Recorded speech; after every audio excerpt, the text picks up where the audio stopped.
Equation of continuity के बाद आपकी आती है बर्नौलीज थ्योरम। बर्नौली का प्रमेय क्या है?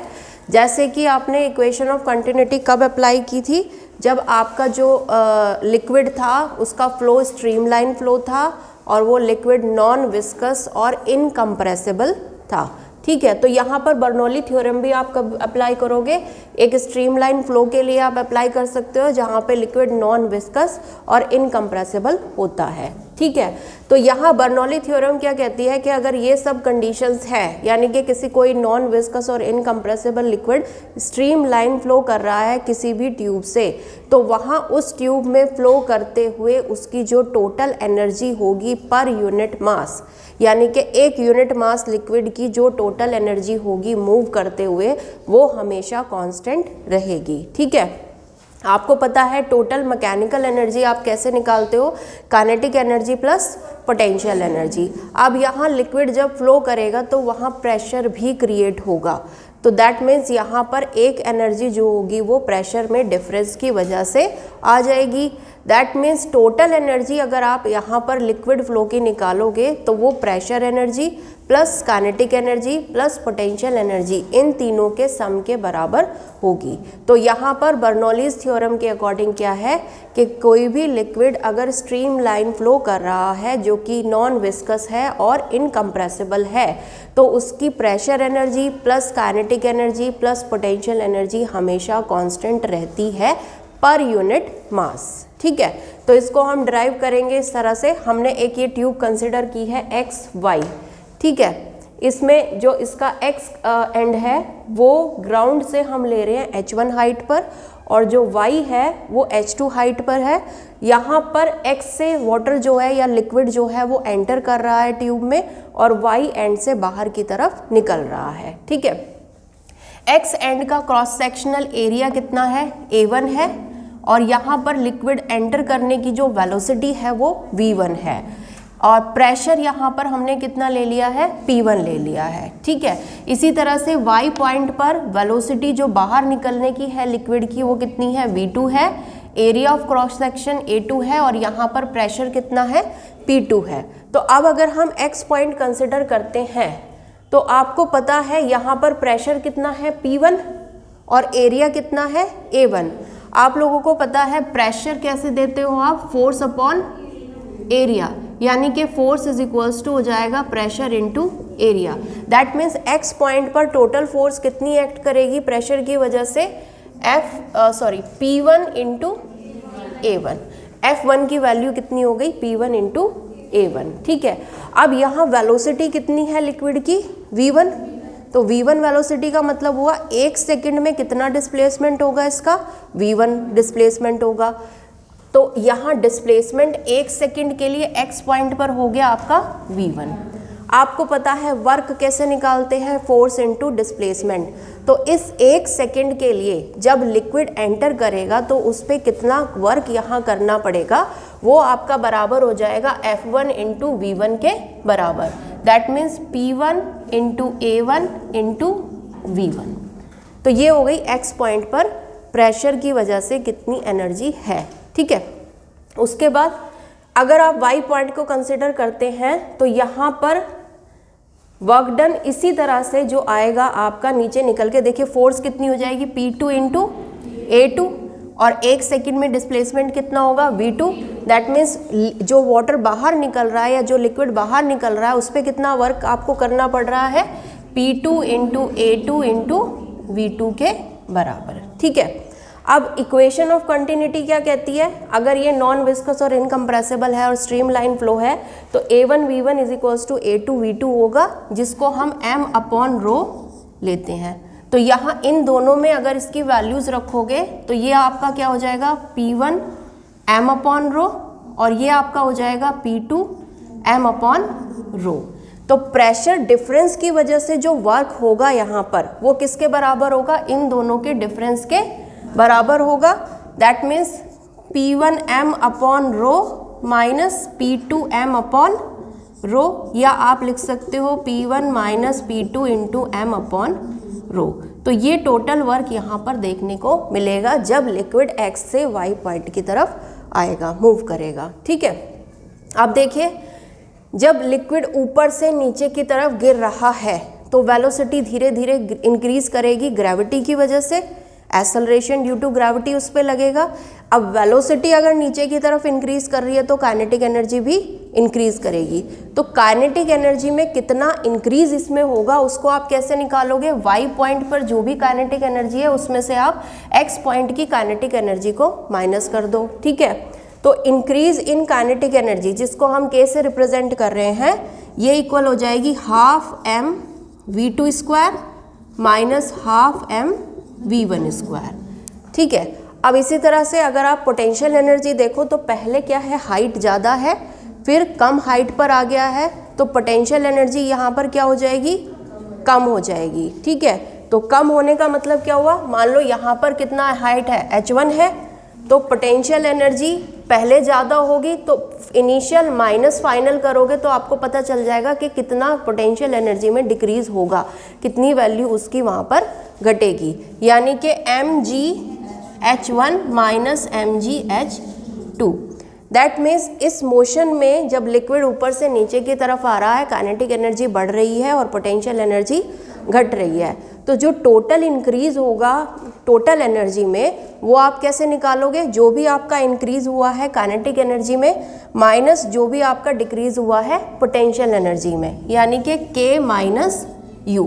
k क्या है यहाँ पे, इंक्रीज इन काइनेटिक एनर्जी, और u क्या है यहाँ पर, डिक्रीज इन पोटेंशियल एनर्जी, ठीक है। इन दोनों की अगर यहाँ वैल्यू रखते हो तो आपको मिलेगा half mv2 square minus half mv1 square minus mgh1 plus mgh2, ठीक है, ये हो गया, ठीक है। अब ये क्या है, टोटल एनर्जी में डिफरेंस आया है, और लिक्विड जब ऊपर से नीचे आ रहा था तो टोटल वर्क कितना था आपका, P1 minus P2 m upon रो के बराबर। तो ये वर्क जो है वो टोटल एनर्जी में जो डिफरेंस है उसके बराबर आपका होना चाहिए।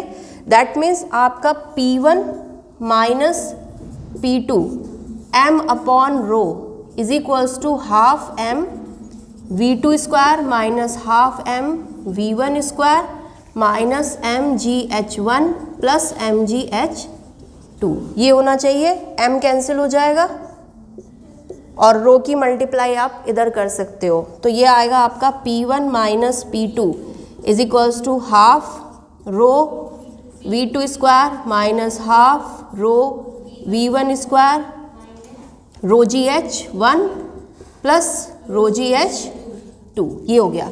अब इसमें 1 वाली टर्म्स अलग कर लेते हैं और 2 वाली टर्म्स अलग कर लेते हैं, तो यहाँ पर आपको मिलेगा P1 plus half rho v1 square plus rho gh1, और ये 2 वाली टर्म इधर लेकर आएंगे तो P2 plus half rho v2 square plus rho gh2, ये आ गया।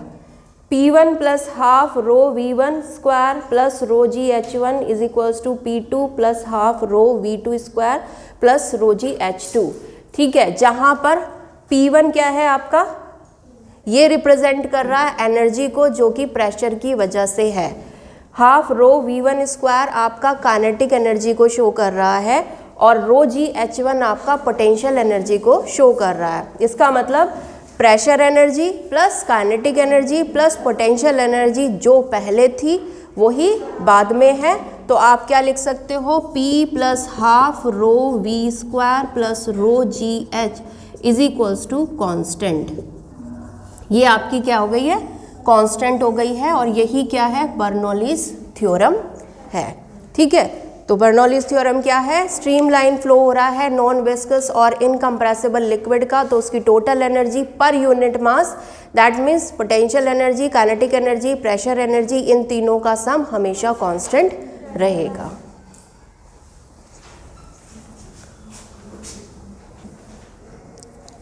देखिए what are the applications of Bernoulli's theorem, ठीक है। बर्नौलीज थ्योरम की क्या क्या अगर आप डेली लाइफ में देखें तो क्या क्या एप्लीकेशंस है, कहाँ कहाँ पर ये है अप्लाई हो रहा है।